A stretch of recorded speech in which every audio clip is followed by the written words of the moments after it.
بسم اللہ الرحمن الرحیم۔ احساس قربانی اپیل 2022 کی اسپیشل ٹیلی تھون نشریات کے ساتھ میں ہوں سید عمران ودود۔ ناظرین، آپ اس وقت ہمیں ایئر وائڈ ڈیجیٹل اور ایئر وائڈ ذوق پر UK اور USA میں براہ راست دیکھ رہے ہیں۔ ناظرین، آج کی نشست جو رکھی گئی ہے اس میں عمومی طور پہ ہم احساس فاؤنڈیشن کے حوالے سے گفتگو کرتے ہیں، لیکن ساتھ ہی ساتھ آج کے پروگرام میں ہمارا موضوع گفتگو حج کے حوالے سے بھی ہوگا، جو اسلام کی ایک بہت بڑی، ایک بہت عمدہ اور ایک بہت منفرد عبادت ہے۔ علماء کرام ہمارے ساتھ موجود ہوں گے، ہم ان سے سوالات کا سلسلہ بھی رکھیں گے حج کی فرضیت کے حوالے سے، حج کی فضیلتوں کے حوالے سے، حج کے احکامات کیا ہیں، حج کے طریقہ کار کے حوالے سے۔ چونکہ 3 گھنٹوں کی یہ ٹرانسمیشن ہے، اس میں سیر حاصل گفتگو انشاءاللہ احساس فاؤنڈیشن کے حوالے سے بھی ہوگی اور حج کے حوالے سے بھی ہوگی۔ پروگرام کے آغاز میں اپنے مہمانوں کا تعارف آپ سے کرواتا چلوں۔ میری دائیں جانب تشریف فرما ہے ہمارے بہت ہی عزیز علامہ افضال امجدی صاحب۔ ہم آپ کو اپنے پروگرام میں خوش آمدید کہتے ہیں۔ کیسے مزاج ہیں آپ کے؟ ٹھیک ٹھاک ہیں، خیریت سے ہیں؟ ہمارے ساتھ پروگرام میں دوسرے عالم بھی موجود ہیں۔ ہمارے ساتھ موجود ہے علامہ سعید رضا گیلانی صاحب۔ ہم آپ کو بھی پروگرام میں خوش آمدید کہتے ہیں۔ کیسے مزاج ہیں آپ؟ ٹھیک ٹھاک ہیں، خیریت سے ہیں؟ ناظرین، پروگرام میں علماء کرام کے ساتھ ساتھ ثناخوان رسول بھی موجود ہیں، جن سے ہم پروگرام میں حمد باری تعالیٰ بھی سنیں گے، نعت رسول مقبول صلی اللہ علیہ وآلہ وسلم بھی سنیں گے۔ میں اپنے ثناخوانوں کا تعارف بھی آپ سے کرواتا چلوں۔ میرے ساتھ موجود ہے ماسٹر سمیر صاحب۔ ہم آپ کو پروگرام میں خوش آمدید کہتے ہیں۔ آپ اپنے قیمتی وقتوں میں سے وقت نکال کر تشریف لائیں۔ کہیے کیسے مزاج ہیں؟ ٹھیک ٹھاک ہیں آپ؟ خیریت سے ہیں؟ اس کے ساتھ ہی ساتھ ہمارے ساتھ دوسرے ثناخواہ موجود ہیں، محمد عثمان قادری۔ ہم آپ کو بھی پروگرام میں خوش آمدید کہتے ہیں۔ آپ کیسے ہیں؟ ٹھیک ٹھاک، خیریت سے ہیں؟ ناظرین، اس وقت آپ ہمیں جہاں کہیں بھی دیکھ رہے ہیں، سب سے پہلے پروگرام کے آغاز میں ہم آپ کو احساس فاؤنڈیشن کے حوالے سے کچھ چیزیں بتاتے چلیں کہ احساس فاؤنڈیشن کا قیام آج سے 11 سالوں قبل عمل میں لایا گیا۔ احساس فاؤنڈیشن زندگی کے مختلف شعبہ جات میں اپنی خدمات سر انجام دے رہا ہے۔ اس وقت سال کے اس حصے میں، سال کے اس ماہ میں احساس فاؤنڈیشن آپ تک قربانی کی اپیل پہنچا رہا ہے۔ آپ تمام دیکھنے والوں کو احساس فاؤنڈیشن دعوت دے رہا ہے کہ آگے بڑھیں اور قربانی کی اس ڈرائیو میں، قربانی کے اس فریضے کی انجام دہی میں احساس فاؤنڈیشن کا ساتھ دیجیے۔ جہاں ہم قربانی اپنے لیے کرتے ہیں، ویسے تو قربانی رب تعالیٰ کے لیے ہے، اللہ کی رضا کے لیے ہے، لیکن جہاں ہم اپنے گھر پر جانور لاتے ہیں، اسے قربان کرتے ہیں اور ہمارے گھر میں موجود بچے جو ہے وہ جانوروں کے ساتھ ایک ان کی وابستگی ہو جاتی ہے، وہیں اگر اللہ نے آپ کو فراوانی دے رکھی ہے اور آپ کے اختیار میں ہے، آپ کے استعداد میں ہے، تو قربانی آپ احساس فاؤنڈیشن کے ساتھ بھی کیجئے۔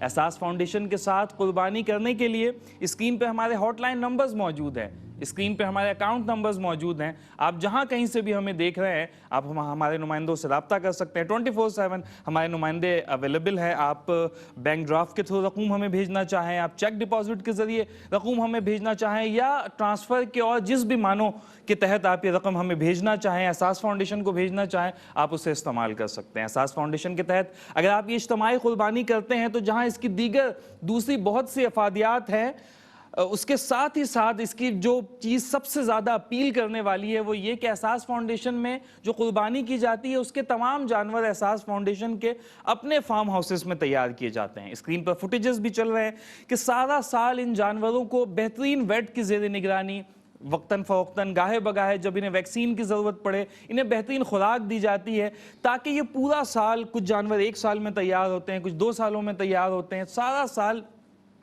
گزارنے کے بعد، بہترین نگہداشت کے بعد جب یہ جانور قربانی کے لیے تیار ہوں تو یہ اپنی بہترین حالت میں ہوں، یہ اپنے پیک کو، اپنی گروتھ کی پیک پر پہنچ چکے ہوں، یہ بہت خوبصورت جانور ہوں۔ چونکہ ہمیں حکم بھی دیا گیا ہے کہ اللہ کی راہ میں جس جانور کی قربانی کرو وہ بے عیب ہو، وہ خوبصورت ہو، دیکھنے میں اچھا لگتا ہو۔ عیب دار جانور کو رب کی راہ میں قربان نہ کرو۔ تو احساس فاؤنڈیشن میں جتنے بھی جانور ہیں ان کی خوبصورتی کا خیال رکھا جاتا ہے، ان کی نشو و نما اچھے ماحول میں کی جاتی ہے، انہیں اچھی خوراک دی جاتی ہے، بیماریوں سے محفوظ رکھنے کے لیے ویکسین، دوائیوں کا انتظام کیا جاتا ہے، ڈاکٹرز جانوروں کے وہاں پہ موجود ہوتے ہیں۔ آپ اسکرین پہ فوٹیجز بھی دیکھ رہے ہیں کہ انتہائی خوبصورت اور پیارے اعلیٰ نسل کے جانور احساس فاؤنڈیشن کے اپنے فارم ہاؤسز میں تیار کیے جاتے ہیں۔ آپ احساس فاؤنڈیشن کے ساتھ یہ قربانی کریں۔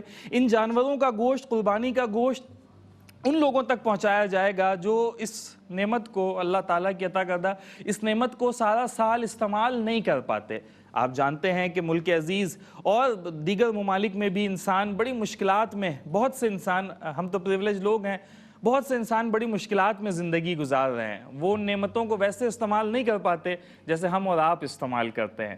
تو احساس فاؤنڈیشن کے وساطت سے آپ قربانی کریں گے تو اللہ کی یہ نعمت ان لوگوں تک بھی پہنچ جائے گی۔ وہ سارا سال تو اس نعمت سے استفادہ نہیں کر سکتے، لیکن سال میں کچھ ہفتے، کچھ مہینے وہ اس نعمت سے استفادہ کر لیں گے، ان کے بچے استفادہ کر لیں گے، وہ اچھی خوراک، اور اس کے ساتھ ہی ساتھ جو اس کی چرم قربانی ہے اسے بیچ کر جو رقم حاصل کی جائے گی، چونکہ آپ جانتے ہیں کہ چرم قربانی جو ہے وہ یا تو آپ استعمال کر سکتے ہیں یا پھر اسے بیچ کر اس کی رقم کو کسی فلاحی کام میں استعمال کر سکتے. تو آپ کی چرم قربانی سے جو چرم حاصل ہوگا اسے بیچ کر جو رقم حاصل کی جائے گی وہ بھی مختلف پروجیکٹ میں احساس فاؤنڈیشن استعمال کرے گا، جن میں سب سے ٹاپ آف دی لسٹ اس وقت احساس فاؤنڈیشن کی جو پرائرٹی ہے وہ پانی اور پینے کا صاف پانی مہیا کرنا ہے.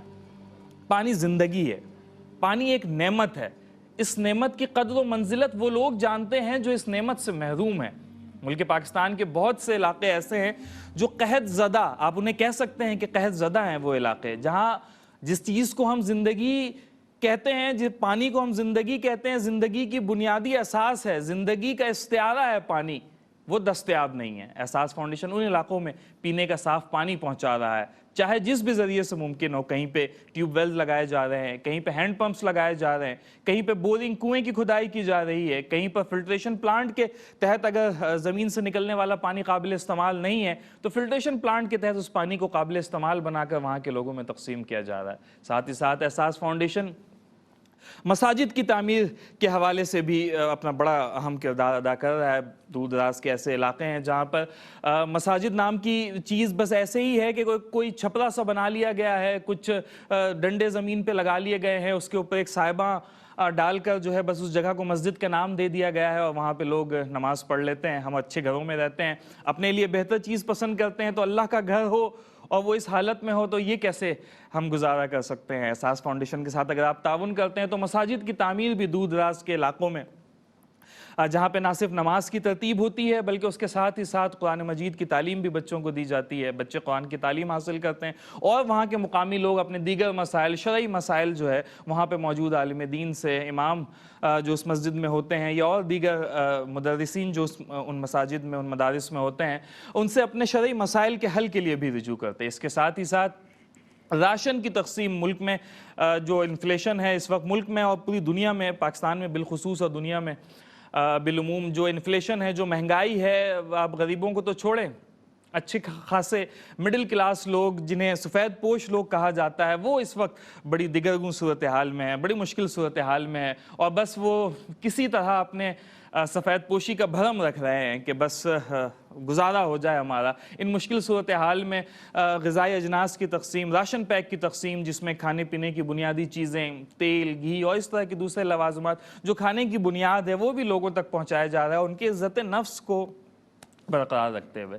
چونکہ وہ سفید پوش لوگ ہیں، تھوڑی بہت آمدنی کا ذریعہ رکھتے ہیں لیکن کسی کے آگے ہاتھ نہیں پھیلا سکتے، بھیک نہیں مانگ سکتے کسی سے چوک پہ چوراہے پر کھڑے ہو کر. احساس فاؤنڈیشن ان کی عزت نفس کو بھی سمجھتا ہے، احساس فاؤنڈیشن ان کی ضرورت کو بھی سمجھتا ہے، اور آپ ہی کے تعاون سے احساس فاؤنڈیشن اس قابل ہے الحمدللہ، اور رب تعالیٰ کے فضل سے احساس فاؤنڈیشن اس قابل ہے کہ ان تمام مستحقین تک راشن پیک کی تقسیم بھی کی جا رہی ہے. ناظرین، احساس فاؤنڈیشن کے حوالے سے بھی دیگر تفصیلات پروگرام میں وقتاً فوقتاً شامل کرتے رہیں گے. پروگرام میں سوالات کا سلسلہ شروع کریں گے لیکن اس سے پہلے ہم چاہیں گے کہ حمد باری تعالیٰ سے پروگرام کا باقاعدہ آغاز کریں، جس کے لیے میں گزارش کروں گا ماسٹر سمیر سے کہ آپ پروگرام کے آغاز میں ایک حمد باری تعالیٰ پیش کریں.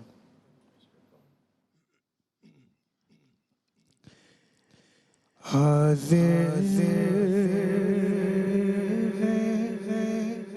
تیرے دربار میں